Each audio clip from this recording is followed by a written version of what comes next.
안녕하세요. 말씀 묵상 리바이블입니다. 오늘 우리가 함께 묵상할 말씀은 역대하 14장 9절에서 13절입니다.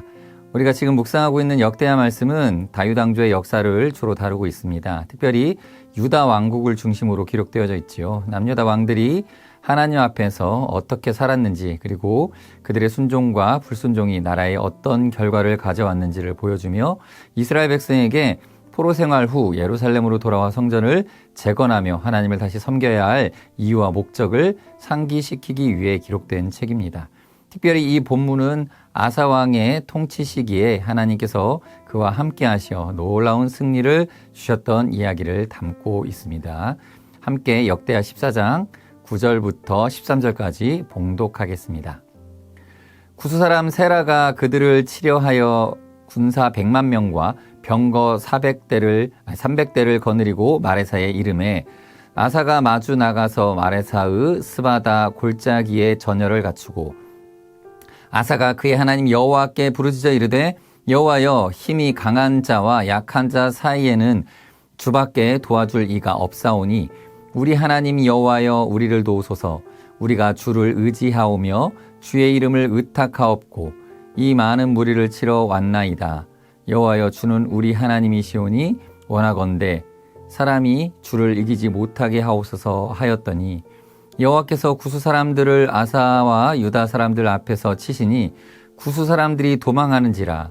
아사와 그와 함께한 백성이 구스 사람들을 추격하여 그랄까지 이르매 이에 구스 사람들이 엎드러지고 살아남은 자가 없었으니 이는 여호와 앞에서와 그의 군대 앞에서 패망하였음이라. 누락한 물건이 매우 많았더라. 오늘 본문은 남유다의 아사왕이 구스 사람 세라의 100만 대군과 맞서는 긴박한 상황을 보여주고 있습니다. 병력의 수적 차이는 압도적이었습니다. 구스 군대는 100만 명이었고 아사왕의 군대는 그보다 훨씬 적었을 것인데 성경에 기록되어져 있지는 않지만 추정해 보기로는 많아야 최대 40만 명 정도였을 것으로 여겨집니다. 그러나 그것도 유다 전국에서 장정을 다 모았을 때의 숫자이므로 이 싸움은 계산적으로는 승산이 전혀 없는 싸움이라고 할 수 있었습니다. 사실 상황이 다급할수록 사람은 당장 눈에 보이는 해결책을 찾기 마련이지요. 그러나 오늘 본문에 등장하는 아사왕은 인간적인 힘이나 지혜를 의지하지 않고 오직 하나님께만 도움을 구합니다.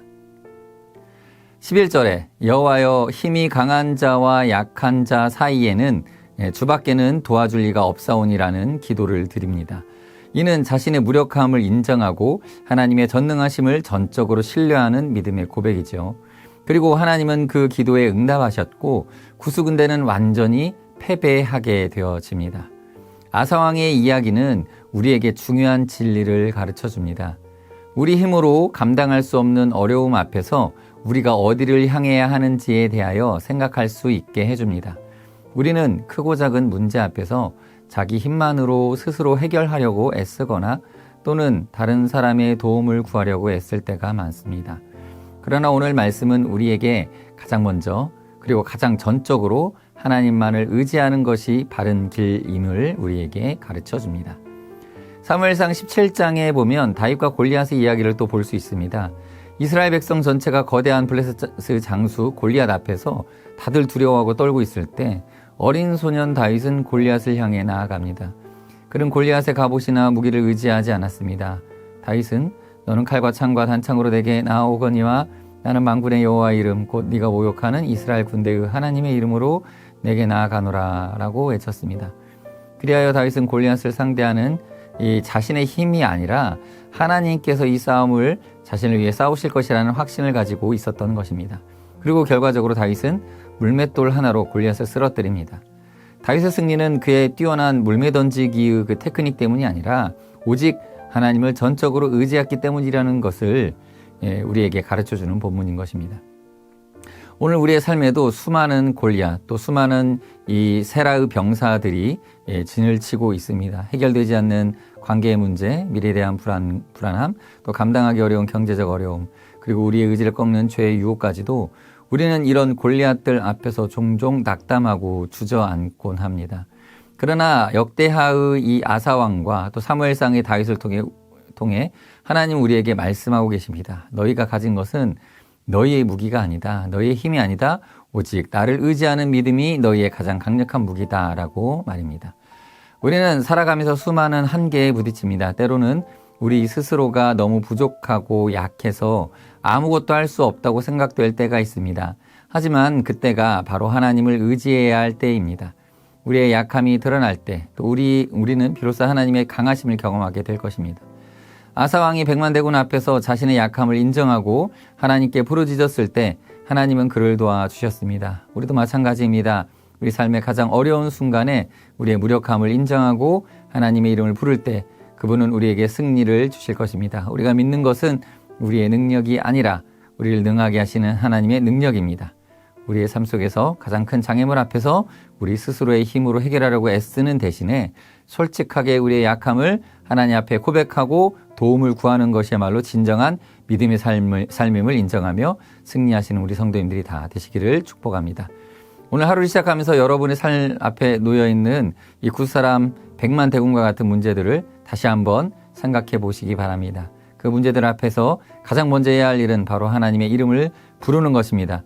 우리의 힘과 능력이 아닌 오직 하나님만을 의지하는 것, 이것이 오늘 우리가 삶에서 실천해야 할 말씀의 적용입니다. 이 시간 함께 기도하겠습니다. 사랑의 하나님, 아버지 감사합니다. 오늘 아침 말씀을 통해 우리에게 말씀하여 주시니 감사드립니다. 우리의 삶에 아사왕과 같이 감당하기 어려운 문제들이 놓여 있을 때 우리의 힘을 의지하지 않고 오직 하나님의 이름을 부르며 나아가게 하여 주옵소서. 우리의 약함을 인정하고 또 하나님의 강하심을 의지할 때 하나님께서 친히 우리를 위해 싸우시고 승리케 하실 것을 믿습니다.